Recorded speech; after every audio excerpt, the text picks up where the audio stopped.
The leather folder sat in front of me, heavy as a heartbeat.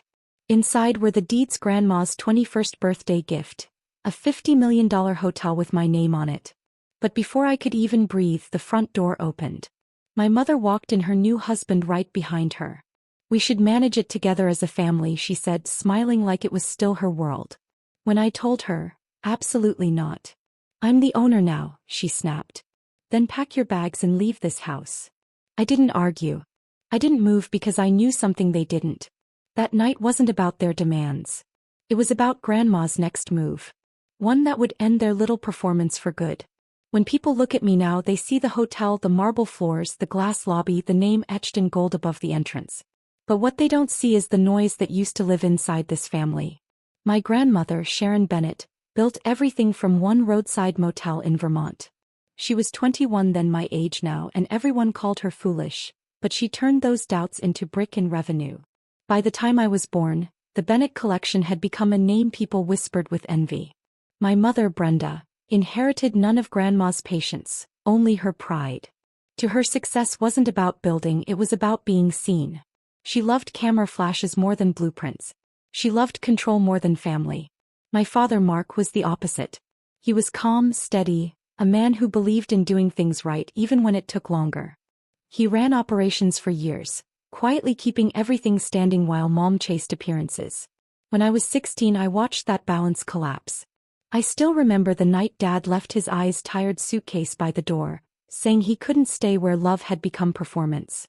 The silence that followed him out the door was the kind that fills every corner and never leaves. After that, Brenda remarried quickly. Scott Miller, a smooth-talking business consultant who spoke in phrases like synergy and global expansion. He was everything she thought success looked like: shiny, loud, and hollow. Not long after, she sent me to live with Grandma, claiming it was for stability. I knew better. I was just one less witness. Life with Grandma was quiet but never dull. Her home smelled of cedar and coffee. Her mornings began with the sound of typewriter keys. She treated me not as a child but as an apprentice. I studied architecture while she showed me what legacy truly meant: discipline, risk, and the courage to start over when others call you finished. Sometimes at night I'd catch her looking over old property maps, the original sketches she drew by hand. She'd trace the outlines with a soft smile and say, "Every building tells a story, Sophia. The walls remember who built them and why." I didn't understand back then that she was also talking about people, about the kind of foundations we build within ourselves. Years passed. My mother's calls grew shorter, her words sharper. "You should visit," she'd say. "Scott wants to talk about the European market." I'd always have an exam or a project due, and the conversation would end with her disappointed sigh. We were strangers, connected by blood and legal paperwork. Until that morning, my 21st birthday, when Grandma asked me to sit at her desk. The leather folder was waiting, heavy and unfamiliar. She said, "This is your inheritance, but it's also your test." I didn't know what she meant. Not yet. But I would soon enough. Because sometimes the moment you receive everything you've ever wanted is the same moment you find out who's coming to take it from you. Dinner that night felt like a celebration: roasted lamb, candlelight flickering across the long oak table, and Grandma smiling in that rare peaceful way. For once the house was quiet, filled only with the sound of silver against china. I remember thinking maybe things are finally steady. Then the doorbell rang. It was one of those small sounds that change everything. I got up, napkin still in my hand. When I opened the door, the chill from the porch hit me first, and then her perfume. My mother, Brenda, stood there in a cream coat, her hair curled just so her smile stretched thin and glossy. Beside her was Scott, her husband, the so-called consultant, wearing that smug confidence that always smelled like cheap cologne and deceit. Sophia, Mom's voice dripped with cheer. "Happy birthday, sweetheart. We were just in the area and thought we'd stop by." Behind me, Grandma's chair scraped softly against the floor. They didn't wait to be invited in. Scott carried a gift bag, the kind you give when you already know what you want in return. Mom's eyes darted around the house, landing on the folder still sitting on the table. "My inheritance. We heard about your big gift," she said, her tone sugar-wrapped with poison. $50 million. How wonderful." I tried to stay polite. "It's not about the number." Grandma wanted me to continue what she started. Mom laughed lightly, waving a manicured hand. Of course.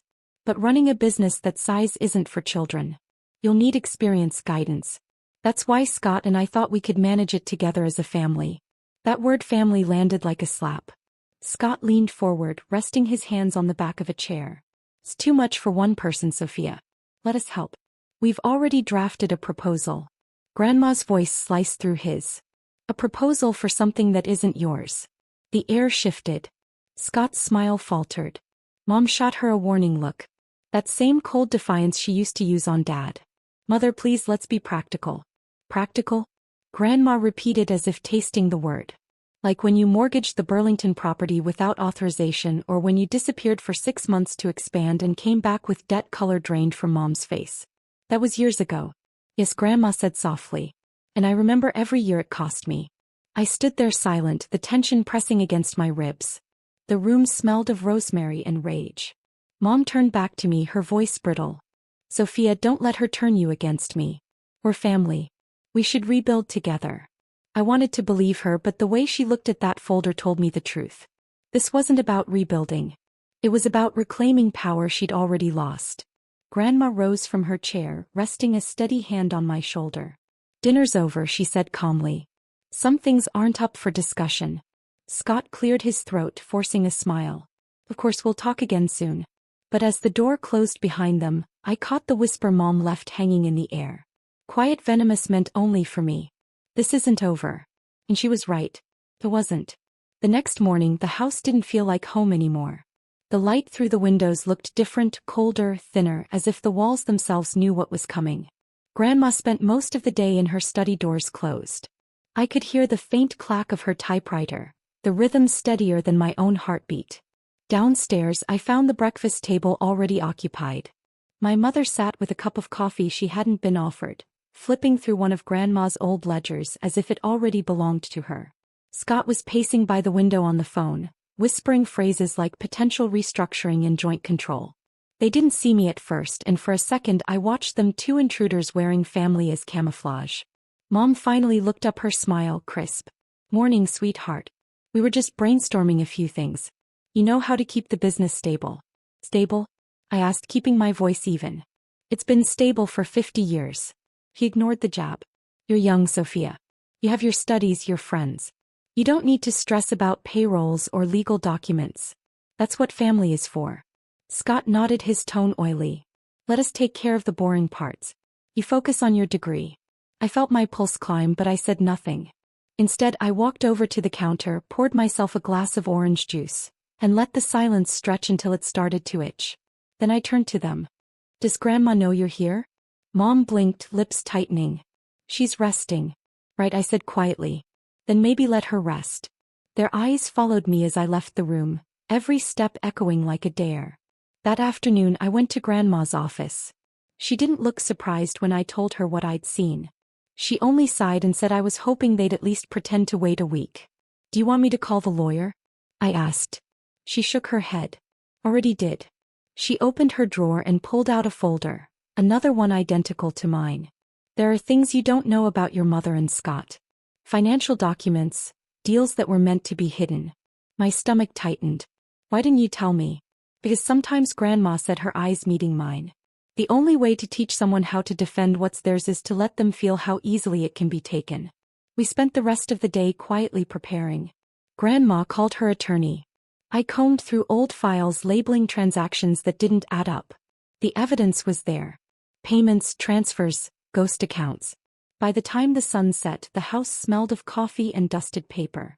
Grandma looked tired but calm. Tomorrow, she said, we'll invite them back for dinner. Let them think they've won. I nodded, understanding. If they wanted a stage, we'd give them one. But this time the script was ours. The invitation was Grandma's idea. A polite message sent that morning, dinner tonight. Let's discuss the transition properly. I watched her type every word with surgical precision. It was bait dressed as peace. By 6, the table was set again. The same oak surface polished to a shine, candles waiting to burn through lies. The house smelled of roasted garlic and quiet tension. Grandma had changed into a dark navy dress, the one she wore only for formal negotiations. Her expression gave nothing away. Stay calm, she whispered as she placed a silver folder beside my plate. Let them talk first. At 7 sharp, headlights swept across the gravel driveway. The front door opened without a knock. My mother entered first, her heels clicking like a metronome of entitlement. She wore red, bold, deliberate, the color of control. Scott followed close behind, tie loosened, grin wide. "Mother," Mom said sweetly, kissing the air near Grandma's cheek. "Sylvia." Her voice was smooth but sharp underneath, like glass wrapped in velvet.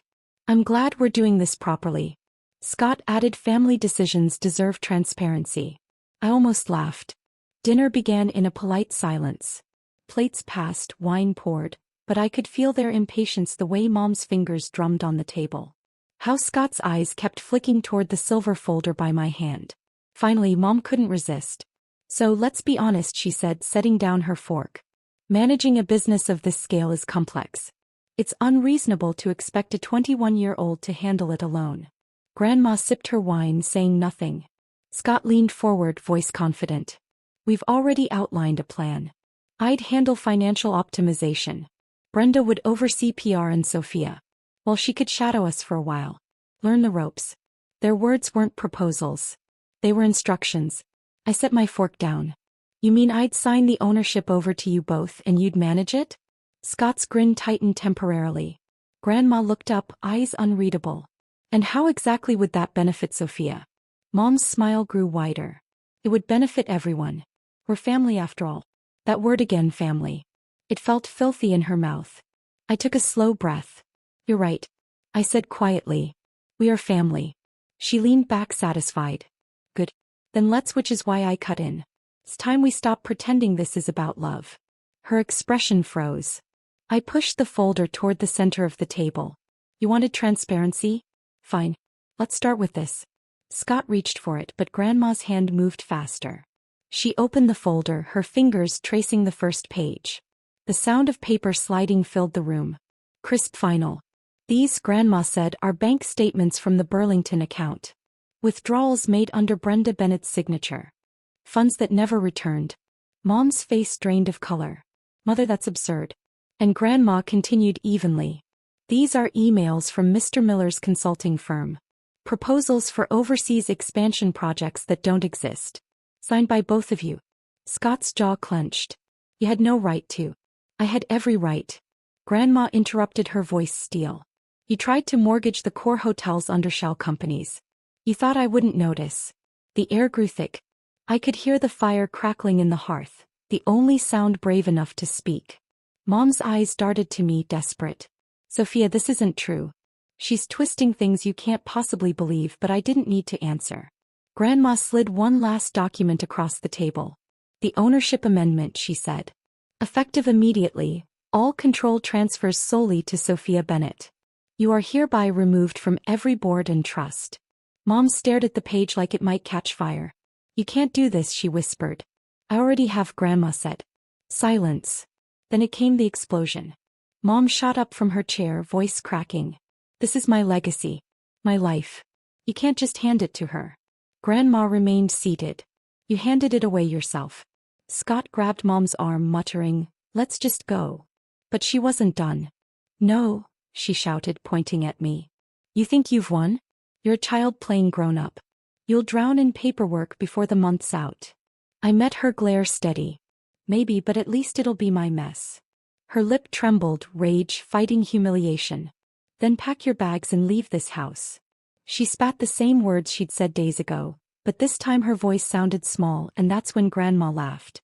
It wasn't loud, just a soft, knowing chuckle that sliced the air cleaner than any scream. "You're right, Brenda," she said. "Someone is leaving this house tonight, but it's not Sophia." For a second, everything froze. Even the fire seemed to stop moving. Then Grandma reached into her purse and placed another envelope on the table. "A court order. You've both been served. Fraud, embezzlement, conspiracy. The investigators are waiting outside." Scott's face went pale. "You called the police." "I called justice," Grandma said simply. Mom stumbled back, shaking her head. "You wouldn't. I'm your daughter." "No," Grandma said softly. "You were until you sold this family's name for a mirror and a title." Two officers entered quietly, their presence polite but final. Scott didn't fight. He just stared at the floor as they let him out. Mom followed her breath. Ragged eyes. Wild, caught between disbelief and despair. When the door closed, silence filled the house again, but this time it was different. Lighter, cleaner, the kind that heals instead of haunts. I sank into my chair, my chest-tight hands trembling. Grandma placed her hand over mine. "I'm sorry you had to see that." "No," I whispered. "I needed to." She nodded once, her eyes, glassy but strong. "You handled yourself better than I ever did." I looked at the empty plates, the folded napkins, the remnants of the storm we just survived. "Do you think she'll ever forgive us?" I asked quietly. Grandma sighed. "Forgiveness is for people who admit what they've done. Your mother still thinks she was robbed." The fire popped softly, throwing gold across the table. I realized then that this house, the same one where my father walked out years ago, where every fight echoed louder than love, finally felt still, safe. I stood and walked to the window. Outside, red and blue lights painted the driveway. Scott sat in the back of a cruiser. Mom stood frozen near the porch, mascara streaking down her face. I didn't feel triumph. I didn't even feel relief, just an ache, deep and quiet for the family we could have been. Grandma joined me, her reflection beside mine in the glass. "You did good, Sophia," she said. "You didn't raise your voice. You raised your worth." Her words settled in my chest like something permanent. And as the last car disappeared down the hill, the night finally exhaled. We didn't toast, didn't celebrate. We just sat in the quiet glow of the fire. Two women who'd survived the same bloodline in different decades finally breaking the pattern. The morning after felt unreal. The same house that had echoed with shouting now hummed with quiet, the kind that follows a storm. Sunlight slipped through the curtains, landing on the folder still sitting at the center of the dining table. The one that had ended it all. Grandma was already up sipping coffee in the kitchen like nothing extraordinary had happened. But her shoulders looked lighter, her face softer, as if decades of weight had finally lifted. The news spread fast. Scott disappeared from the state before the investigation could close. My mother, Brenda, stayed just long enough to watch her name unravel in every business circle she once worked. The fraud case stripped her of everything: money, position, pride. Dad, Mark, came by that afternoon. No speeches, no questions. He simply placed a hand on Grandma's shoulder and said, "You did the right thing." When his eyes met mine, they didn't hold pity, only pride. Weeks later, life began to look almost ordinary again. I finished my final architecture presentation, graduated top of my class. Grandma insisted we celebrate quietly at the hotel's rooftop. No press, no guests, just us. She raised her glass and said, "To new foundations." And as the city lights glowed below, I realized that was exactly what this was, a rebuild, not of property or reputation but of peace. For the first time in years, I didn't feel like the leftover of someone else's legacy. I felt like the beginning of my own. I used to believe legacy was about bloodlines and last names, but I've learned it's about boundaries. The courage to end what's toxic even when it wears your DNA. My inheritance wasn't a hotel. It was freedom.